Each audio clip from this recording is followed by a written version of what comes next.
नमस्कार। आज मार्गशीर्ष शुक्ल द्वादशी शके 1936 जागतिक अपंग दिन सादर करत आहोत। ठाणे वार्ता। ठळक घडामोडी। दुधाचे दर कमी न केल्यास मुंबईपासून पनवेलची दूध विक्री बेमुदत बंद करण्याचा दूध विक्रेत्या संघटनेचा इशारा। हवेतील गारवा वाढल्यामुळे सध्या सुखद वातावरणाचा अनुभव आणि राष्ट्रीय बालविज्ञान परिषदेत ठाण्यातील 4 तर ऐरोलीतील एका प्रकल्पाची निवड। 5 पैकी 4 इंग्रजी माध्यमाच्या तर 1 शाळा मराठी माध्यमाची। या आणि इतर घडामोडी विस्तृतपणे पण काही क्षणातच। ठाणे वार्ता पहा श्रीस्थानक वाहिनीवर। आता सकाळी 9:15 पासून रात्री 9:15 पर्यंत ठाणे वार्ता, ठाण्यातील पहिलं दृकश्राव्य माध्यम। श्रीस्थानक वाहिनी ठाण्याची स्वतःची वाहिनी। ठाण्यातील घडामोडी, कार्यक्रम, वादविवाद, अगदी गाणी, नाटक याचा आनंद घर बसल्या पहा श्रीस्थानक वाहिनी। आपल्या ठाण्याचं हक्काचं व्यासपीठ श्रीस्थानक वाहिनी। ठाणे वार्ता आता संकेतस्थळावर देखील ठाणेवार्ता.com वर क्लिक करा आणि ठाण्याच्या घडामोडी जाणून घ्या। ठाण्यातील पहिलं ऑनलाईन माध्यम ठाणेवार्ता.com। नमस्कार मंडळी, दर रविवारी पाहायला विसरू नका। नमस्कार मंडळी, आपल्या प्रश्नांचं थेट उत्तर। ठाणे वार्ता पहा श्रीस्थानक वाहिनीवर। आता सकाळी 9:15 पासून रात्री 9:15 पर्यंत ठाणे वार्ता, ठाण्यातील पहिलं दृकश्राव्य माध्यम। राष्ट्रीय बालविज्ञान परिषदेसाठी ठाण्यातून सर्वाधिक म्हणजे 5 प्रकल्पांची निवड झाली असून यामध्ये 4 इंग्रजी माध्यमांच्या तर अवघी 1 मराठी माध्यमाची शाळा आहे।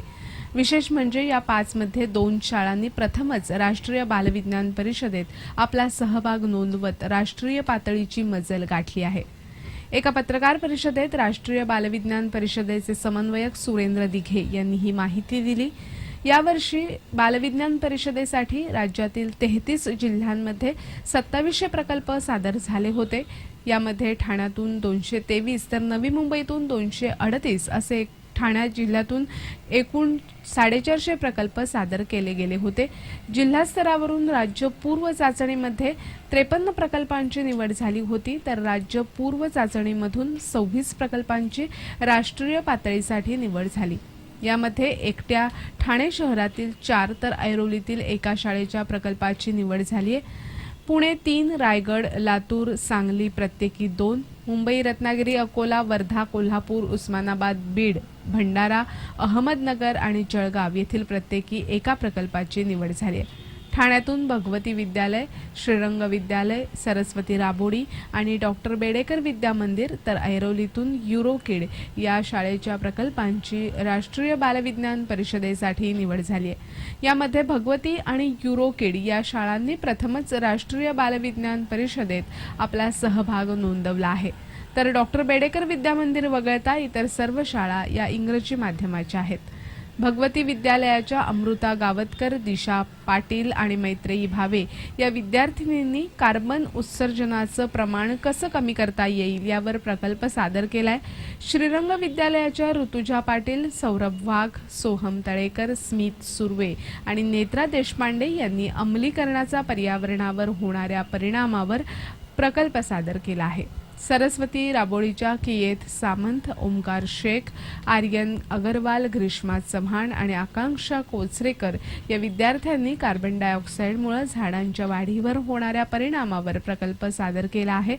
युरोकिडच्या वेद मोरे, सिद्धार्थ व्यंकटेश, समरजित चव्हाण, शुभम ठाकरे, निष्ठा गडा या विद्यार्थ्यांनी शहरामधील काचेच्या भिंती असलेल्या इमारतींमुळे होणारा परिणाम या विषयावर आपला प्रकल्प सादर केलाय, तर डॉक्टर बेडेकर विद्या मंदिरच्या मयुरेश पाटील, पूजा सवले, नारायण गवस, यश हेराडे आणि अद्वैत जोशी यांनी वाहनातून होणाऱ्या उत्सर्जनाचा हवामान आणि पर्यावरणावर होणाऱ्या परिणामावर प्रकल्प सादर केलाय। आता बंगलोर इथे होणाऱ्या राष्ट्रीय बालविज्ञान परिषदेत हे प्रकल्प सादर केले जातील। गेल्या काही दिवसापासून हवेतील गारवा वाढल्यामुळे नकोशा झालेल्या गरम वातावरणातून सुटका झाली आहे। गेल्या काही दिवसापासून हवेतील गारव्यात चांगलीच वाढ झाली आहे। साधारणपणे दिवाळीच्या आधीपासून हवेतील गारवा वाढू लागतो, पण अलीकडे जागतिक तापमानात झालेल्या वाढीमुळे हवामानातही बदल झाले आहेत। गेल्या आठवड्यात काही वेळ असलेल्या ढगाळ वातावरणामुळे हवेतील गारवा जाणवत नव्हता, पण आता मात्र हवेतील गारवा जाणवू लागलाय। सकाळी फिरायला जाणाऱ्यांच्या अंगाखांद्यावर रस्त्यांवर स्वेटर, मफलर दिसू लागले आहेत. या गारव्यामुळे अनेक महिन्यांच्या उकाड्यातून सुटका झाली असून सध्याचा गारवा सुखद अनुभव देतोय. एकीकडे दुधाचे दर वाढवून मिळावे म्हणून दूध ओतण्याचे प्रकार घडत असताना ठाण्यात मात्र दुधाचे दर कमी न केल्यास मुंबईपासून पनवेलपर्यंत बेमुदत दूध आंदोलनाचा इशारा देण्यात आलाय. ठाणे शहर दूध व्यावसायिक कल्याणकारी संस्थेनं काल दुधाचे दर कमी करावे यासाठी जिल्हाधिकारी कार्यालयासमोर निदर्शनं केली. यानंतर जिल्हाधिकाऱ्यांना दिलेल्या निवेदनात हा दूध बंद आंदोलनाचा इशारा देण्यात आलाय. गेल्या वर्षी डिझेलच्या दरवाढीची सबब सांगून आणि शेतकऱ्यांना वाढीव दर दिल्यानं सलग 3 वेळा 8 रुपयानं दरवाढ करण्यात आली.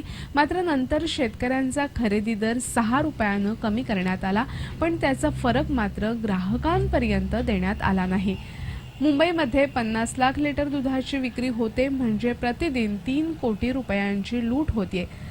दुधाच्या दरवाढीवर कोणाचं नियंत्रण आहे ही अनाकलनीय बाब आहे. वीज दरवाढीवर नियंत्रण ठेवण्यासाठी ज्याप्रमाणे वीज नियामक आयोग आहे त्याप्रमाणे दुधाच्या दरवाढीबाबतही दूध नियामक आयोग असावा अशी ठाणे शहर दूध व्यावसायिक कल्याणकारी संस्थेची मागणी आहे. डिझेलचे दर गेल्या काही दिवसात 6 रुपयानं कमी झाले आहेत. शेतकऱ्यांकडून दूध खरेदीचा दरही 4 रुपयानं कमी झालाय. तरीही दूध उत्पादक कंपन्या दुधाची दरवाढ कमी करत नाहीत. ही दरवाढ 10 दिवसात कमी न झाल्यास मुंबई ते पनवेल या दरम्यान दूध बंद आंदोलन छेडण्याचा इशारा ठाणे शहर दूध व्यावसायिक कल्याणकारी संस्थेनं दिला आहे. ठाणे वार्ता पहा श्रीस्थानक वाहिनीवर. आता सकाळी 9:15 पासून रात्री 9:15 पर्यंत ठाणे वार्ता, ठाण्यातील पहिलं दृकश्राव्य माध्यम. आपला परिसर स्वच्छ आणि सुंदर ठेवण्यासाठी ठाणे महापालिकेत सहकार्य करा. ओला सुका कचरा वेगवेगळा जमा करा आणि रोगराईपासून मुक्तता मिळवा. ठाणे वार्ता आता संकेतस्थळावर देखील ठाणेवार्ता.com वर क्लिक करा आणि ठाण्याच्या घडामोडी जाणून घ्या. ठाण्यातील पहिलं ऑनलाईन माध्यम ठाणेवार्ता.com. डॉक्टर आणि रुग्णांचं पिढ्यानपिढ्यांचं जिव्हाळ्याचं नातं म्हणजेच डॉक्टर बेडेकर हॉस्पिटल. आता अत्याधुनिक सोयी सुविधा आणि तंत्रज्ञान युक्त वंध्यत्व निवारण केंद्रात IVF आणि टेस्ट ट्यूब बेबीचीही सुविधा. Doctor Bedekar hospital, Maharshi Karvepath, Thane. 65 वर्षांची निरंतर सेवा. Jaipuri jewellery exhibition cum sale, 50% बचत. American diamond sets, mangalsutra, fancy bracelet, fancy earring top, radium आणि गोल्ड प्लेटेड बांगड्या आणि अन्य ज्वेलरी फक्त जयपुरी ज्वेलरी एक्झिबिशन मध्ये, अशोका बेसमेंट जवळ, गोखले रोड, नौपाडा, ठाणे पश्चिम. ठाणे वार्ता पहा श्रीस्थानक वाहिनीवर. आता सकाळी 9:15 पासून रात्री 9:15 पर्यंत ठाणे वार्ता, ठाण्यातील पहिलं दृकश्राव्य माध्यम. राज्य उत्पादन शुल्क विभागानं बदलापूर इथे छापा मारून 3.5 लाखांच्या बनावट मद्यासह एकाला अटक केली आहे. राज्य उत्पादन शुल्क विभागाचे निरीक्षक रमेश धनशेट्टी यांच्या पथकाला मिळालेल्या माहितीनुसार बदलापूर खरवली येथील चाळीतून आणि मोटारीत लपवलेले बनावट मद्य जप्त करण्यात आलं. या प्रकरणी सदाशिव भोईर याला अटक करण्यात आली. त्याच्या चौकशीत मिळालेल्या माहितीनुसार दिव्यामध्ये सुरू असलेल्या कारखान्यावर छापा टाकण्यात आला. या कारखान्यात बॅकपायपर, रॉयल रियल आणि इम्पिरियल ब्ल्यू अशा ब्रँडेड कंपनीच्या बाटल्या आढळल्या. या कारखान्यात बनावट मद्य भरून बाटलीला स्टिकर लावलेल्या अवस्थेत मोठा साठा हस्तगत करण्यात आला. नववर्षाच्या स्वागतासाठी हा बनावट मद्याचा साठा बाजारात विक्रीसाठी पाठवण्यात येणार होता. शहरातील अनधिकृत फलकांविरोधात लेखी तक्रारींवरही कारवाई होत नसताना पालिकेनं आता याबाबतच्या तक्रारींसाठी SMS द्वारे तक्रारीची सुविधा उपलब्ध करून दिली आहे. उच्च न्यायालयानं शहरातील फलकांविरोधात तक्रारी करण्यासाठी हेल्पलाईन सुरू करण्याचे आदेश दिले होते. पालिकेनं अधिकृत व्यवसाय करणाऱ्या या फेरीवाल्यांच्या विरोधात तक्रारीसाठी 1822-2108 हा टोल फ्री क्रमांक उपलब्ध करून दिला होता, पण त्यानंतरही अनधिकृत फेरीवाल्यांचं उच्चाटन काही झालं नाही. आता अनधिकृत फलकांविरोधात माहिती देण्यासाठी SMS ची सुविधा पालिकेनं दिली आहे. 75 069 46 155 या मोबाईल क्रमांकावर टोल फ्री SMS पाठवता येणार आहे. न्यायालयानं या प्रकरणी खंबीरपणे कारवाई करावी असे आदेश दिले असून त्यानंतर पालिकेनं ही सुविधा सुरू केली आहे. नागरिकांनी अनधिकृत फलकांबाबत आपल्या तक्रारी पालिकेला कळवाव्यात असं आवाहन पालिकेनं केलंय. ठाण्यातील ज्येष्ठ तालवादक वामन कोळी यांचं हृदयविकाराच्या धक्क्यानं निधन झालं. ते 79 वर्षाचे होते. अनेक जुन्या मराठी हिंदी चित्रपटांमध्ये तालवादक म्हणून वामन कोळी यांनी काम केलं होतं. वयाच्या 12व्या वर्षापासून त्यांना विविध वाद्य वाजवण्याचा छंद लागला होता. तब्बल 105 तालवाद्य ते सहज वाजवत असत. नौशाद, मदन मोहन, गुलाम मोहम्मद, मन्ना डे अशा अनेक संगीतकारांबरोबरच त्यांनी काम केलं होतं. यातील मन्ना डेंबरोबर तर 50 वर्षाहून अधिक काळ त्यांनी काम केलं. काल त्यांच्यावर शोकाकुल वातावरणात अंत्यसंस्कार करण्यात आले. ठाणे वनविभागानं 11 टन म्हणजे 1 कोटींचं रक्तचंदन हस्तगत केलंय. मुंबई कृषी उत्पन्न समितीच्या बाजारात तामिळनाडूतून नारळ घेऊन आलेल्या एका ट्रकमध्ये नारळाखाली हे रक्तचंदन ठेवण्यात आलं होतं. वन अधिकाऱ्यांना मिळालेल्या माहितीनुसार वनविभागानं छापा टाकला. त्यावेळी उडालेल्या धामधुमीत ट्रक चालकानं पळ काढला, पण ट्रकच्या क्लीनरसह 5 जणांना पकडण्यात वनविभागाला यश आलंय. क्लीनरनं दिलेल्या माहितीवरून वनविभागानं या चौघांना मुंबईतून अटक केली. तामिळनाडूतील चेन्नई इथून हा ट्रक मुंबईत आला होता. या ट्रकमध्ये खाली रक्तचंदन आणि त्यावर नारळाच्या 50 गुण्या ठेवण्यात आल्या होत्या. ट्रकमधील रक्तचंदन 11 टन असून या रक्तचंदनाची भारतीय बाजारपेठेत किंमत 1 कोटी असली तरी आंतरराष्ट्रीय बाजारपेठेत त्याचं मूल्य खूप असल्याची माहिती वन अधिकारी मोहिते यांनी दिली. इंद्रधनुतर्फे सुधीर फडके सन्मान संध्येचं आयोजन करण्यात आलंय. येत्या शनिवारी संध्याकाळी शिवसमर्थ विद्यालयाच्या पटांगणात ही सन्मान संध्या आयोजित करण्यात आली आहे. इंद्रधनुतर्फे गेली 12 वर्ष संगीत क्षेत्रातील आश्वासक युवा कलावंतांना सुधीर फडके युवन्मेष पुरस्कारानं गौरवलं जातं. सुधीर फडके सन्मान संध्येमध्ये बाबूजींचे सुपुत्र श्रीधर फडके आणि त्यांचे सहकारी बाबूजींचा जीवन प्रवास उलगडून दाखवणार आहेत.